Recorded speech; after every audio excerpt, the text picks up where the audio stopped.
you know how many times I've shaken my head today? Let's add another one to it. What we got here is some sort of furnace pipe or a hot water heater is what I believe it to be. Well, I mean, I guess it could be a furnace pipe that's not high efficient, and maybe they did away with that. But the problem we got going on is this right down here. So let's turn the camera around, see what we can see, possibly learn from it, and just shake my head again for things I see. Alright, B-vent flue pipe. About the size of a hot water heater. Not always. I guess it could be a small little itty bitty bitty teeny little furnace. Maybe they did away with that. Whatever. You know, this looks good. It's newer than the rest of the roof, so that tells me this is newer. I think it was possibly done by an HVAC, plumbing, mechanical company of some sort, unfortunately. A lot of them know what they're doing, but I'm sure there's some guys that work on the crews that maybe don't know, because this is not how it goes. Look up under here, and you got water just kind of trickling out of it. We had rain last night.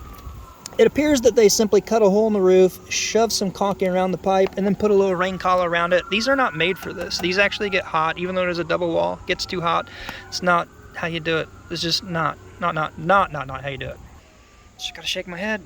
But hey, it brings you some good content. So now, what should have been done, we'll kind of learn here real quick. So, at the bottom here, you cut the pipe, you put it through, keep a little clearance around your combustible wood, and then your hot pipe here. Use a B-vent flue pipe, which is a collar that's made for this. Made for the right size. They have typically a low slope and a steep one for a high steep slope. Typically up to a 612, and then from a 12 to a 12, I'm sorry, 612 to a 1212.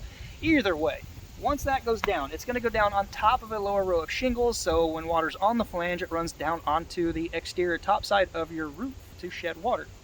The shingles above on the higher backside will go down on top of the top side, high side of your B-vent flue flange.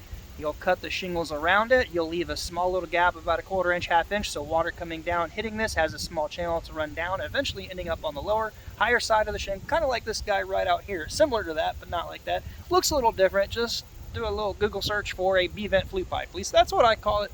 Hey, I'm just a roofer. I'm not the guy that did this. Just mind-blowing of the stuff I see. But as I said, hopefully you guys like the content, because I can bring you a ton of this stuff here in my hometown. I got a spider web my finger.